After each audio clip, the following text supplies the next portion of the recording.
This meeting is being recorded.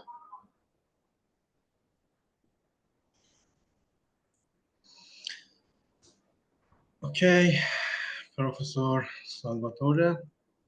Hello, everyone. May you hear me? Yes. Perfect. You can start within 2 or 3 minutes. Very good. Can I start to share my screen? Okay.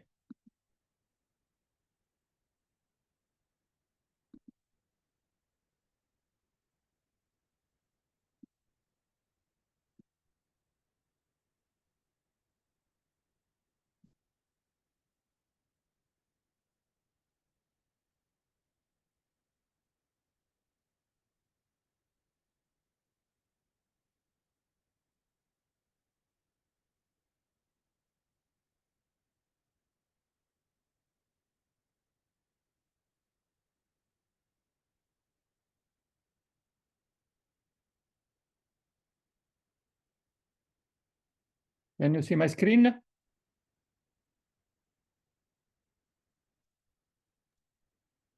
Yes, Professor. Yes, Okay. very good. And can you hear me and see my screen? So yes, very when well.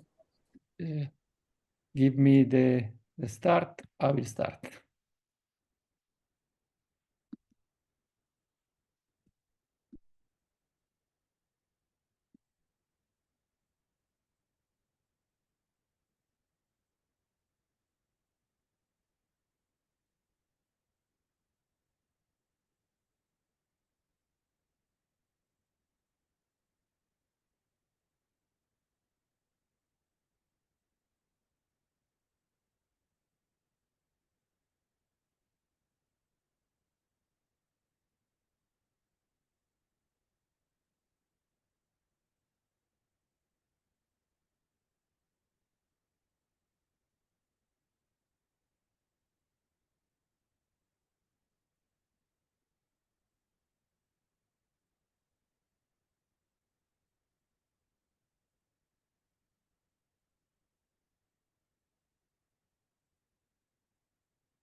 Okay, I think you can start.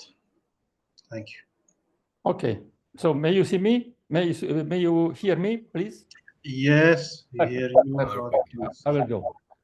Okay, so first of all, I would like to thank my friend Benham and all the committee for inviting me, and I want to congratulate also for the success of the journal that is improving and improving. And I hope and I wish that all the best for this journal and for this community could come in future. Okay, so what I'm going to discuss with you this morning is something which could be related in some sense with holography, and is just a seminal idea that could be considered in forthcoming research. So the main point is the fact that is it possible to avoid the black hole singularities, but not removing, just avoiding, and then it could be extremely interesting because the process, I will try to convince you, could be strictly related with the indetermination principle, and then with the fact that inside a black hole is not possible to perform some measurement. Okay, so this talk is based on these 3 papers. 2 of these published on Physical Review D, and the third one is very fresh. It has been published some weeks ago, and another one in Foundation of Physics. And in the first paper is described what does it mean a Lorentzian-Euclidean black hole. And in the second one is discussed also from a conceptual point of view, what does it mean atemporality. And in the third, there is a very detailed description of the motion of particles around this Lorentzian-Euclidean black hole, with the possibility that such object could be, in some sense, observed. Okay, let us come to the concept that I want to discuss with you. So essentially, we are going to investigate a Schwarzschild metric, which is the standard and so the standard solution of the Einstein field equation, with the possibility that inside the black hole and then in the interior part of the Schwarzschild metric, you can have a change of signature. This change of signature could be extremely natural, and this gives rise to the possibility that the time became imaginary. So, as soon as the time became imaginary, it's not possible to perform any measurement inside the black hole. And then, according with this, we try to understand what is the geodesic structure of the black hole outside the event horizon. And then we will see that you can get the geodesic completeness and all the features that we have in order to avoid the singularity. We will use some mathematical technique, in particular this Hadamard-Parfini technique, which is very well used in mathematics. And we will see that according with this approach, which is sorry? Okay. Which is often used in the study of gravitational waves, we will see that it is possible to regularize the behavior of particles around the black hole and then getting this atemporality. So the main point is that this atemporality is nothing else but a dynamical process by which you can get the regularization of the dynamics around the black hole, and then it allows us to avoid the singularity. Okay, so the outline of the talk is this one. First of all, I would like to outline what does it mean considering a signature changing of metrics and why they are interesting in theoretical physics in particular and in astrophysics. After, I want to give you a quite particular description of junction condition and thin shell conditions that we will see are very important both from a mathematical and from a physical point of view in order to get a regular solution. Then I will apply this approach to the Lorentzian-Euclidean black hole metric, and then I will take into account the regularization process, in particular this Hadamard-Parfini approach, by which it is possible to get the regular motion of particles around the black hole. Then, specifically, I will discuss what does it mean avoiding the singularities, not removing, but just avoiding. Then I will discuss the causal structure, giving, for example, the Kruskal diagram and the Penrose diagram of this kind of black hole. Then I will describe the matter accretion and then the possibility to have some signature of this object, and then I will come to the discussion and the conclusion. Okay, so let us start from a very general approach by which, what does it mean, signature changing metrics? In several fields of general relativity, and not only in general relativity, it is very useful to invoke the signature changing in order to get, for example, instantonic solution and the Lorentzian solution. All of us knows very well that, for example, in quantum cosmology, as soon as you are taking into account the so-called Hartloging no boundary condition or the Vilenkin approach, the so-called tunneling of nothing, it is very important the fact that as soon as the field of the solution are going, the field solution are going to cross a potential, they can change their signature. In particular, in loop quantum cosmology and in supergravity and superstring, they are very useful. And then also in holography, it could be interesting to take into account this kind of situation. In classical GR, it is very interesting that as soon as you have this signature changing solution, they are in any case solutions of the Einstein field equation, and then they are capable of giving us some solution by which you can have exactly the satisfaction of the Einstein field equation. In particular, are very famous the work by George Ellis, which takes into account the possibility to get this kind of solution in Friedmann-Lemaitre-Robertson-Walker geometries in order to avoid the initial singularity of the background of the Big Bang. And then, so there are several issues that can be addressed under the standard of signature changing in metric. Let us now come to the very specific approach to this. In particular, we need to define what does it mean for junction condition and for thin shells.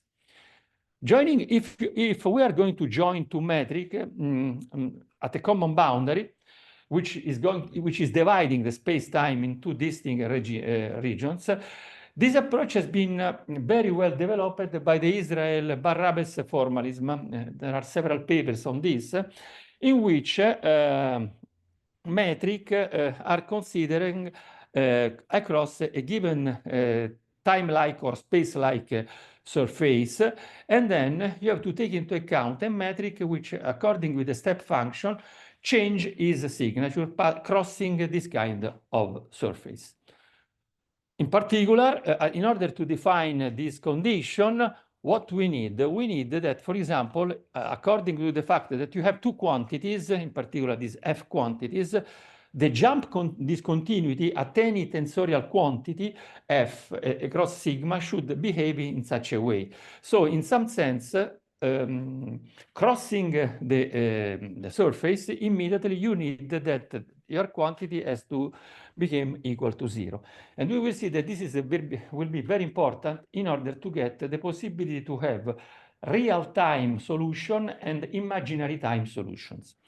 Then in our hypothesis, you need that as soon as this given quantity F is jumping the discontinuity, we have to take into account this kind of metric that you can see here. And then you have a theta function giving us the possibility to cross this kind of solution. So we can define the first junction condition, and the metric is continuous across sigma. So across sigma, you need that our G mu nu is equal to 0, and our HAB, which is the three solutions, the three part of the metric, which gives the coordinate invariant. This is a coordinate invariant statement in which you have that, according with this prescription, you can take into account the metric tangential derivative, which should be also continuous. So this is very important in order to avoid, as we will see, shock waves, and then to define continuously this. Just to give you an historical remark, this is very well related with the Choquet-Brouat approach in order to define self-consistent boundary conditions for general relativity. As you know, in the famous paper of 1955 by Madame Choquet-Brouat, it is defined the fact that as soon as you are defining Gaussian coordinates along the surface, you can define suitable and self-consistent boundary conditions. Okay, so after this process, we have an important point that should be addressed in a very, very well carefully, is the fact that our Riemann-Ricci tensor, and scalar tensor can give rise to some delta function parts related with the fact that you are crossing the solutions, and then you are crossing the surface. And we have to understand how deal with this kind of quantities in a very careful way. So when you are doing this, in order to discuss the junction condition and the T-shell, you have to define a suitable stress energy tensor defined outside and inside the surface that we are going to discuss. And in particular, we have to take into account these S alpha beta terms that, as you can see here, has the same structure of the Einstein field equation, of the Einstein tensor, okay? And then these delta function terms in T alpha beta is associated with the presence of the distribution of matter. So we have to understand how to define the thin shell condition according with the distribution of matter. So the stress energy condition on this thin shell is this S alpha beta.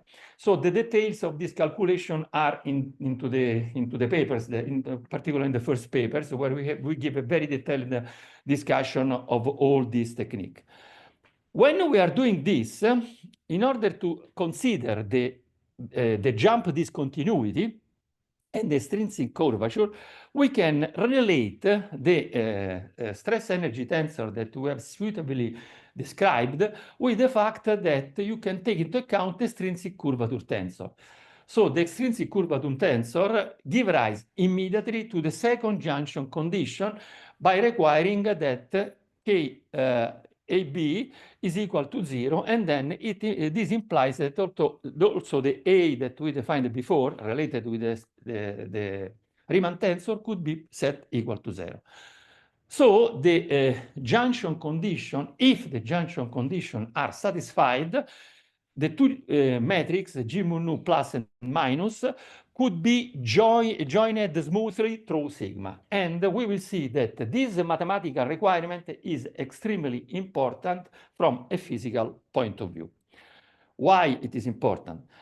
All people that are working in gravitational waves knows very well that when you are considering gravitational waves, in order to have a regularized system, you need that the impulsive gravitational waves should be avoided. Otherwise, the system is disrupted.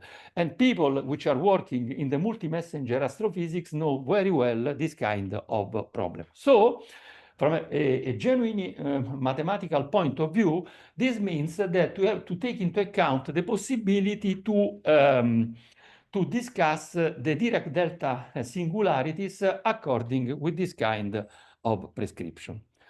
So with this setting, with this discussion and with this kind of situation, let us define what does it mean a Lorentzian-Euclidean Schwarzschild metric.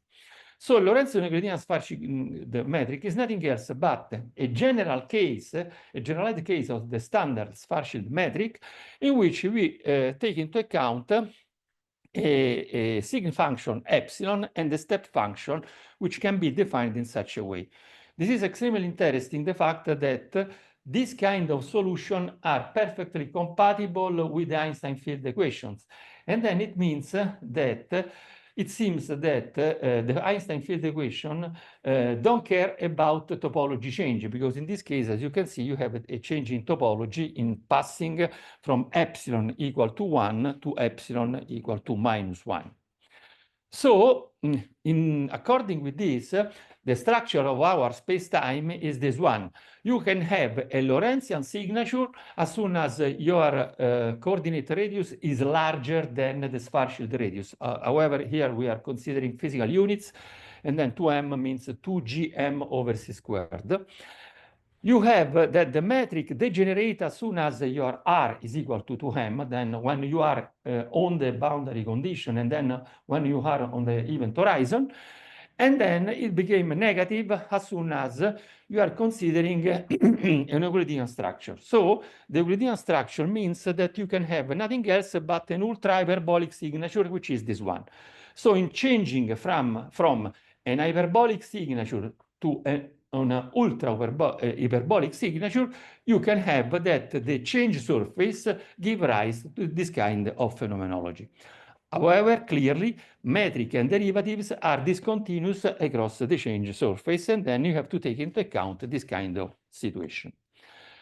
In order to see better what is going on, we can perform a change of coordinates. The change of coordinates can be realized taking into account the so-called Goulstrand-Painlevé coordinates.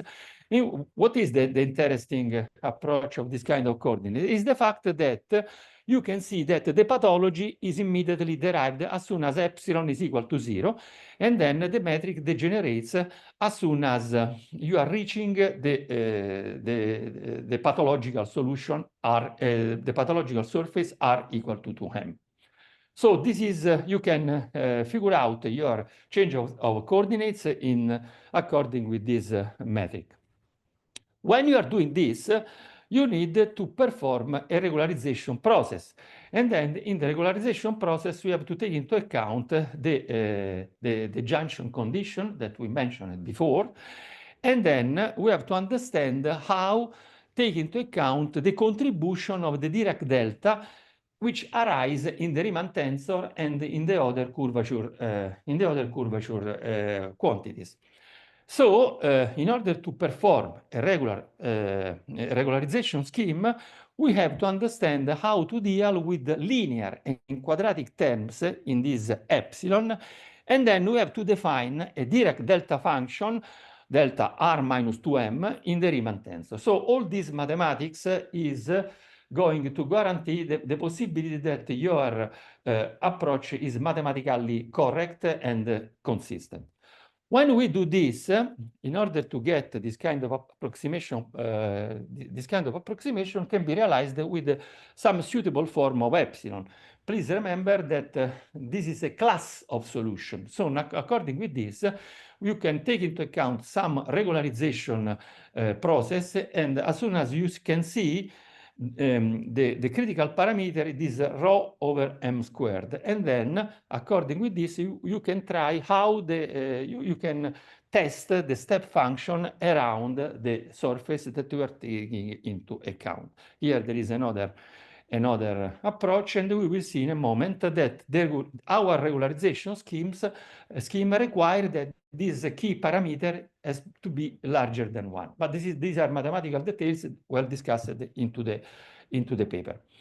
Okay, let us now go to the regularization process, and let us consider this Hadamard-Parfini regularization method, which, as I say is very often used in considering gravitational waves, which has to remain linear perturbation in order to avoid the disruption of the astrophysical system. These two guys are, this is Schwarz and this is Hadamard.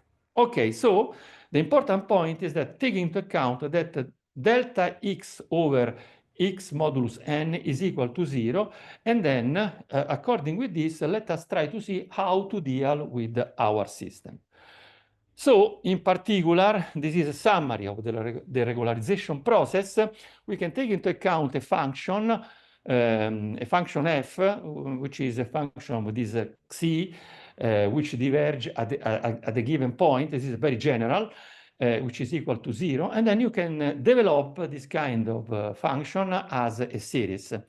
Okay, so the Parfini approach means nothing else, but we have to regularize around the zero of the Laurent series, nothing more, as you can see here, and then we have to take into account just the finite part of our development in this. This is very well known in mathematics as an approach.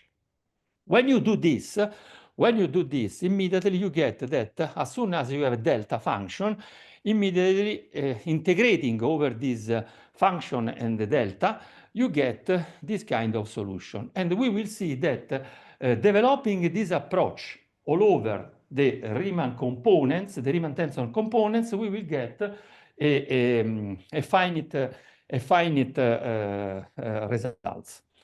We have done this, and as you can see here, you have that the quadratic in the delta define highly defined terms which are occurring in the Riemann tensor. So as you can see here, said Riemann, but you can make Riemann happy as soon as you regularize your model, and then you can drop the delta squared contribution in the Riemann tensor.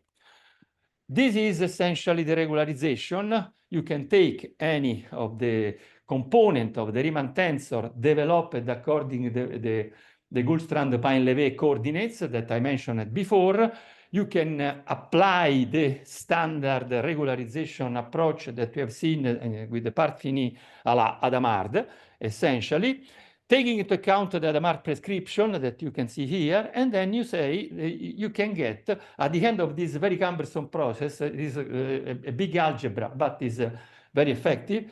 At the end, you can consider how to drop, for example, the squared part in epsilon prime and in the second derivative of epsilon. So it is quite cumbersome, but the results is very good, is very nice. Because after the regularization, you can get the remaining regularization Riemann tensor component, which are this one. This is a summary of the Riemann tensor components that you can see as nothing else but the component of the M over R. And then, according with this, you can take into account Einstein field equation, which are good solutions for the for our switching metric component. Okay, so when we do this, the interesting point is that sigma does not represent a thin shell, but it represents nothing else but a surface over which you can define some regularized invariant quantities. For example, the regularized Kretschmann invariant, which is this one, and we will see that as soon as we are considering this Lorentzian-Euclidean black hole, the Kretschmann invariance became finite. Why this is important? Because according with the Penrose theorems related with the existence of singularities, any curvature invariance should explode as soon as you are reaching R equal to 0. But we will see that we never can reach R equal to 0 if the time is a real time. You can get R equal to 0 just in imaginary time. So you cannot perform the measurement and then you can avoid the singularity. So let us go on with the regularization process. And you see that, for example, the Weil tensor, which is the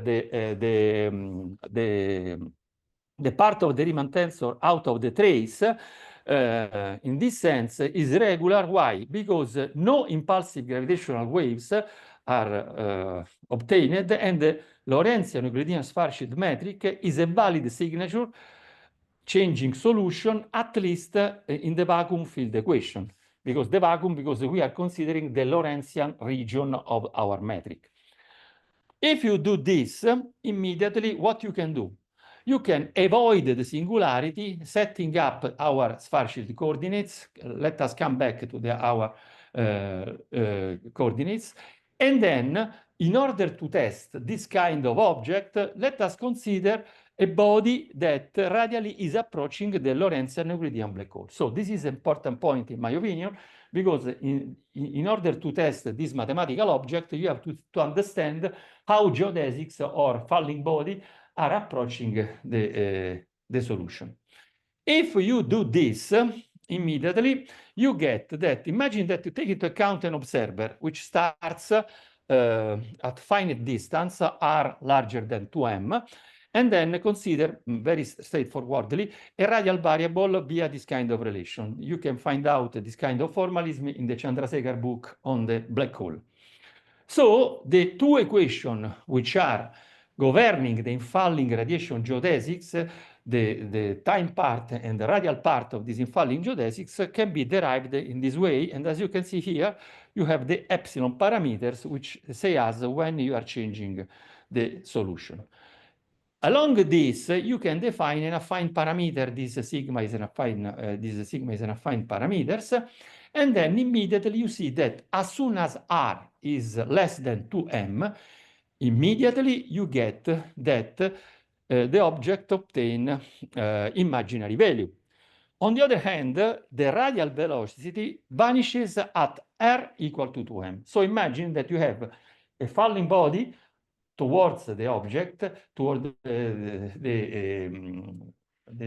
Lorentzian-Euclidean black hole, and as soon as it is approaching to the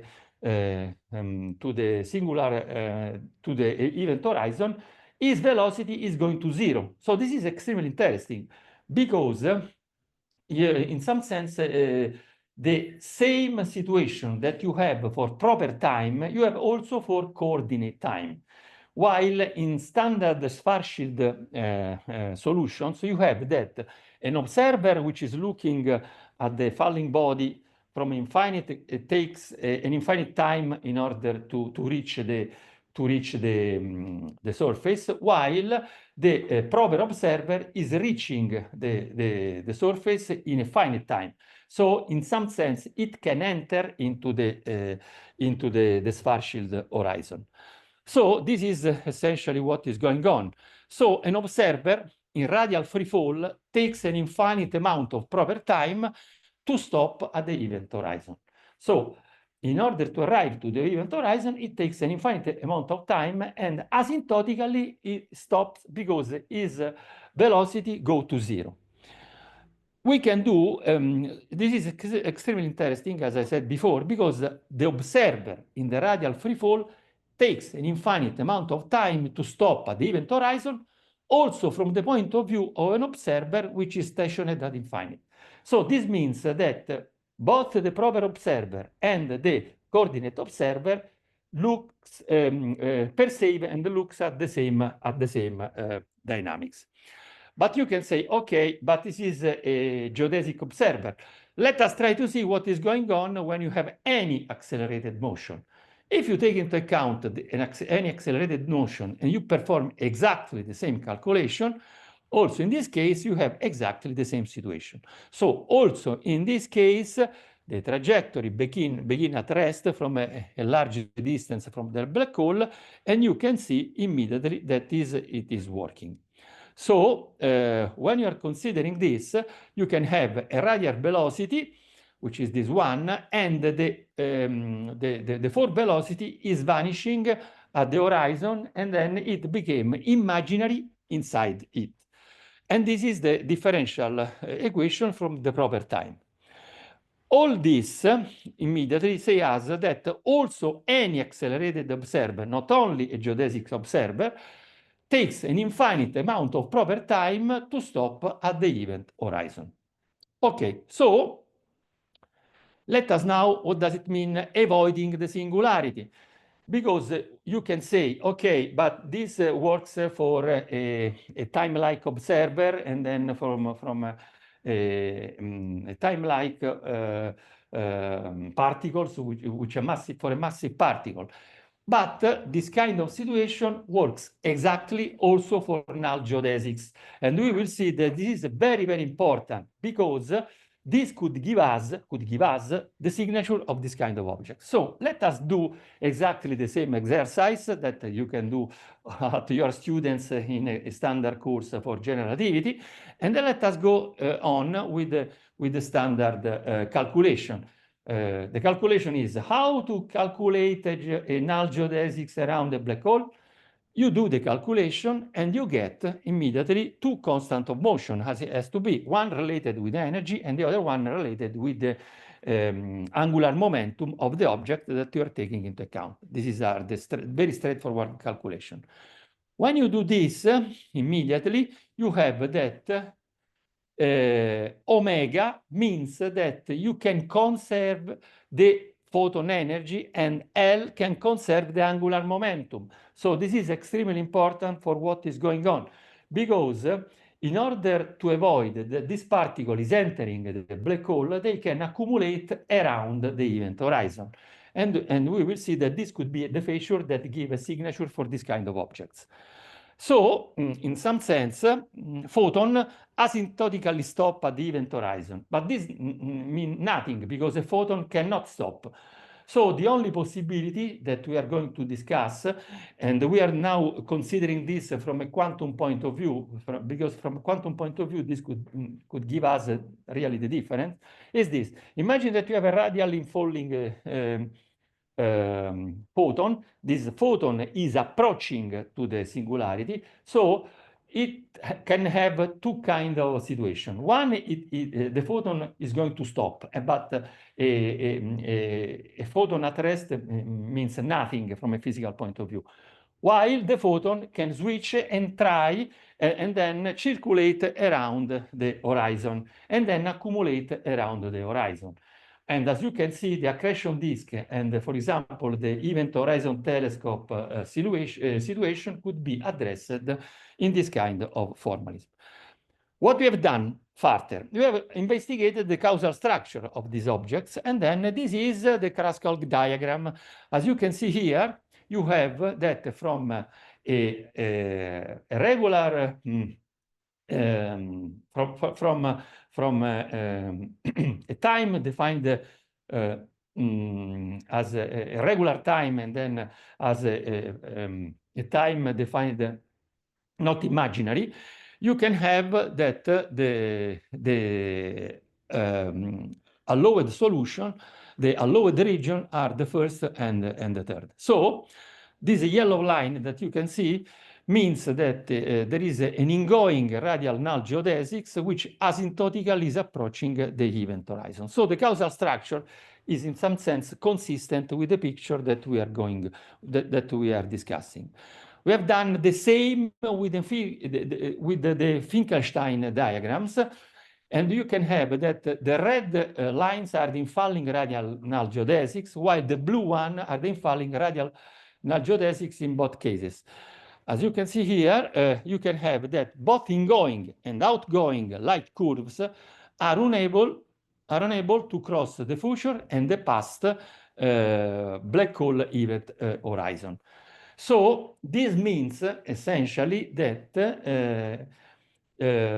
any null geodesics has just one possibility: to start to circulate around the black hole, and then according with this, it cannot enter into this. Finally, we have done also the causal structure, taking into account the Penrose diagram. And then the Penrose diagram, according to us, are very explicative for this, because as you can see here, the first and the third region correspond to the Kruskal diagram, while the shaded region represents the Euclidean region of the space-time. I remember that as soon as you are in the Euclidean region, you are taking into account imaginary time. But when you have imaginary time, you cannot perform standard dynamics, because standard dynamics means that, for example, the energy is conserved as soon as the time is, because the energy means the translation in time. Then the momenta, the linear momenta means the translation in space. So since the time cannot become imaginary, what you have that the conservation can be considered outside the black hole, and then in the first and the third region. Okay, so in this sense, you can consider also the property of the horizon. And the property of the horizon means that you can consider the finite metric that you can take into account.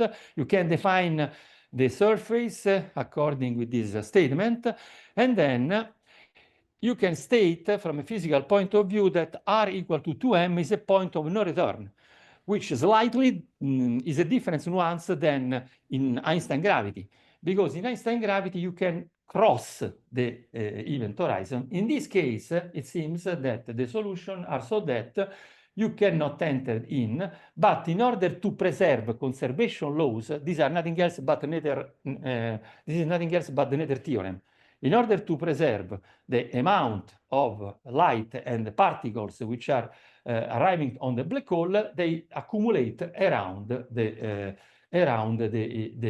event horizon.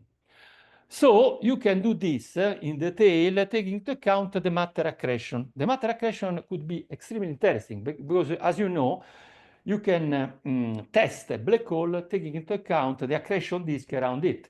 So there is a wide amount of observations which take into account this. And then, as you can see here, you can define, for example, an isotropic isothermal perfect fluid, but you can do the same with any anisotropic perfect fluid. Then you can define the equation of state, and then you can define the physical energy density, which is nothing else but this one. When you do this, you can take into account, just considering the conservation laws, the fact that you can consider a force velocity, the pressure, and the density of this matter flowing around the black hole, and so you can define the accretion disk in detail.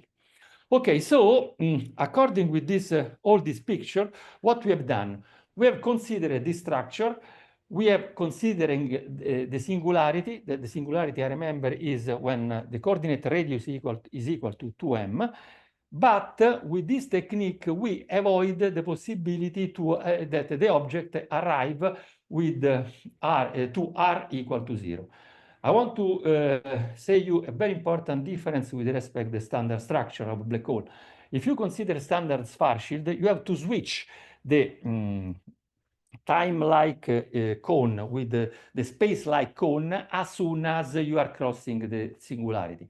In this case, you are considering only the outer part of the dynamic without entering the singularity. And in particular, let us discuss these results, which means that we have to take into account this possible new physics which is coming out in this situation. Imaginary time, we defined this imaginary time as atemporality. Atemporality means that you can have a dynamical mechanism by which an observer pointing towards the event horizon cannot reach the singularity r equal to 0, because the real valued geodesics and accelerated orbits cannot be prolonged up to there. So I ask to any of you, is it possible to perform measurements inside the black hole? I am not capable, and I think that no one at the moment is capable of performing measurement inside the black hole, at least classical measurements. But also quantum measurement could not be performed inside the black hole. It is interesting that one of the referees asked us, please try to calculate the Hawking-Bekenstein radiation in these objects, and it is completely in agreement with the standard Hawking radiation of the Schwarzschild black hole. So what we can perceive outside the black hole is completely in agreement with the observation that we are that are running now. But the important point is this one, that in order to calculate the degree of atemporality and then measuring how this parameter is working in this situation, we can take into account the Kretschmann invariant that we described before, and we have that this Kretschmann invariant, this kind of black hole, is finite. So it means that the Penrose theorems that prescribe the fact that as soon as you are reaching r equal to 0, you have really a curvature singularity. In this case, the curvature singularity is avoided if you are considering dynamics defined only in real time. So let us come to the analogies. It seems that you have nothing else but an analogy with the quantum mechanics. In particular, when you have, for example, the potential barrier means that your quantum wave function changes inside and outside the potential barrier. And then, as you know, you are changing the meaning of the phase of the wave function as soon as you are entering in. So the atemporality in this case means nothing else but the fact that when you are crossing the event horizon, you are changing your structure of time. So atemporality in this approach means that you are changing the dynamical behavior of your system. So now let us come to the conclusion, because I think that my time is almost over. You can see that I want to report you this very nice sentence by Hawking. I want to read it with you because it could give us a very good insight into what we are doing. One might think this means that imaginary numbers are just a mathematical game having nothing to do with the real world. From the viewpoint of positivist philosophy, however, one cannot determine what is real. All one can do is to find which mathematical models describe the universe we live in. It turns out that a mathematical model involving imaginary time predicts not only effects we have already observed, but also effects we have not been able to measure, yet nevertheless believe in for other reasons. So, I think that the lesson that we can derive from this is this. At the moment, we are capable of performing measurements in real time. So when you are measuring something, you need that you can define measurements in time and in space. If you remember, for example, the big debate that there was at the beginning of last century, what is the nature of time and space? So there was some metaphysical approach to this. For example, there was Isaac Newton that wrote in Principia that time and space are the, in Latin he said, the sensorium Dei. It means the sense of God, because you cannot understand what is time and space. There are several prescriptions in order to describe time and space, but Albert Einstein said a very nice sentence saying that time is what I can measure with a clock and space is what I can measure with a rod, because from a physical point of view, I cannot enter these metaphysical questions which are related with philosophy and theology in particular. So what we are saying is that in order to take into account what can be measured in a black hole is related essentially with the fact that measurement can be performed outside the black hole, while inside, for example, it means what kind of quantum information or information you can have and so on. But most of this could be not related with specific measurements. So, just to coming to an end, atemporality represents nothing else but a limit for measurement and prevent the loss of causality. So if we want to be in agreement with GR, with general relativity, we have to preserve causality. And then in order to preserve this, it means that you have to do measurements. And so atemporality is just saying, please be careful because you could lose the possibility to perform measurements. So causality is lost as soon as time became imaginary. So our system, being geodesically complete, means that conservation laws, in this case, allows, for example, a topological change, a change of topology, but they are not violated. So measurement cannot be performed inside a black hole, and then we can say that it is very similar to the uncertainty principle. The uncertainty principle is saying a very, very straightforward but important statement. I cannot perform measurement under the Planck length, under the Planck constant. It seems that, according with this picture, I cannot perform measurement under the event horizon. So as you can see, they are very, very well related. So finally, atemporality ensures that conservation laws are not violated in the Lorentzian region, and then the event horizon means that the velocity of the infalling particle vanishes at the event. So horizon became and becomes imaginary as soon as you are crossing it. So this means that you cannot reach R equal to 0. So the Penrose theorems are valid, but from a physical point of view, if the Lorentzian-Euclidean black hole is working, you cannot reach the internal singularity. All this stuff could be, in our opinion, my opinion and the opinion of my collaborator, could be in some sense tested. How? It could be tested, for example, taking into account the data from the Event Horizon Telescope approach. Why we are saying this? And we are working in this direction. If you consider the Event Horizon Telescope, it's just saying that you have a sort of silhouette around the critical region where you have a compact object. But at the moment, you have a very large region, which is the black region inside the black hole, which is 150,000 Schwarzschild radius. So it is completely out of any kind of possibility to have a final conclusion. In order to test these dynamics, and this is our opinion, and we are working on this, we think that if you want to describe this object and you have a clear signature for this, for example, you could get a blue shift. Why a blue shift? Because nearby the horizon, photons should start to accumulate.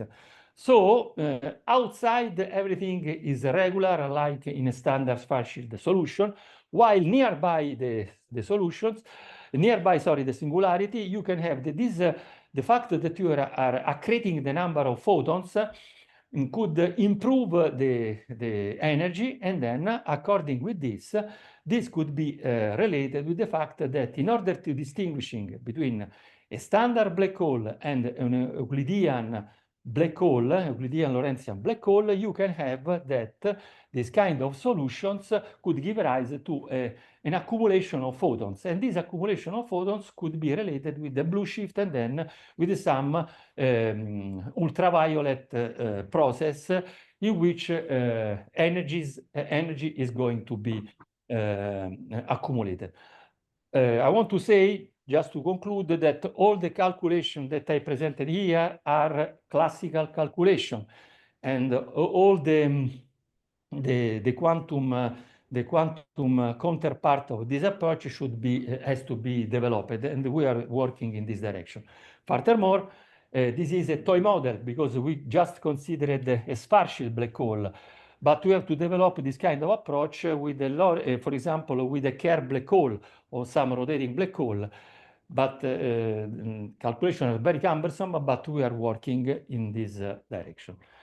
Okay, so this is over, and thank you for your attention.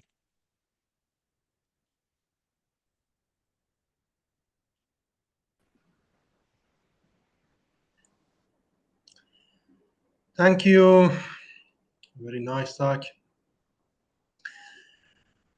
Is there any question?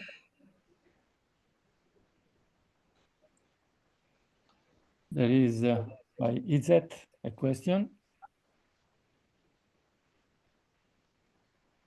Professor Behnam, may I ask? Yes. Thank you very much, Professor Salvatore. It was an amazing seminar, and we got too much benefits from your talk. Actually, you mentioned the questions answered that I am going to at the end of your talk. You said that we cannot make a measurement inside the black hole. How about the Hawking radiation type indirect measurements for the future? Okay. Wouldn't be possible? Okay, very good. This is a very good question that we are trying to address. Yes, the Hawking radiation, which is also recently confirmed by experiment, is connected with the fact that you get a radiation outside the black hole. And as I said, we have not taken into account the quantum counterpart of this approach. But you can find the calculation in our first paper. We have calculated the Hawking-Bekenstein radiation in this picture and in this approach, and we see that it's completely in agreement with the sparse black hole.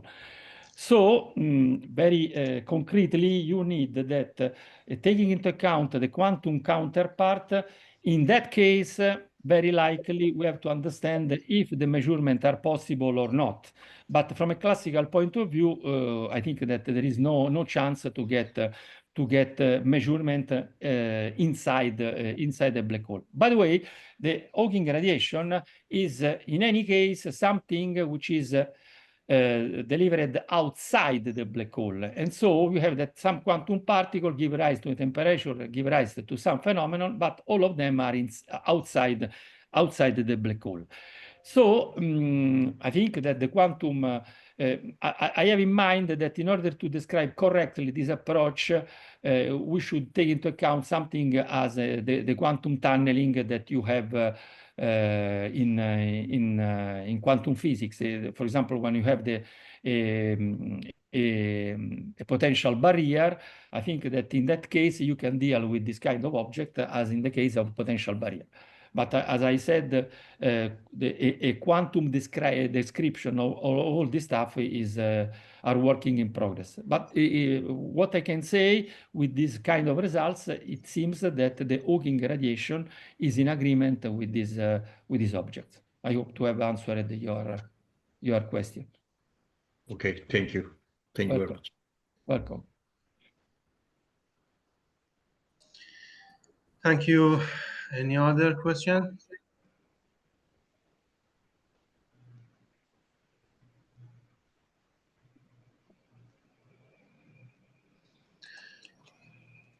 Okay. Thank you, Professor Salvatore. You're welcome. If there is no other question, let's be ready for the next talk by Professor Robert Mann. Okay, I will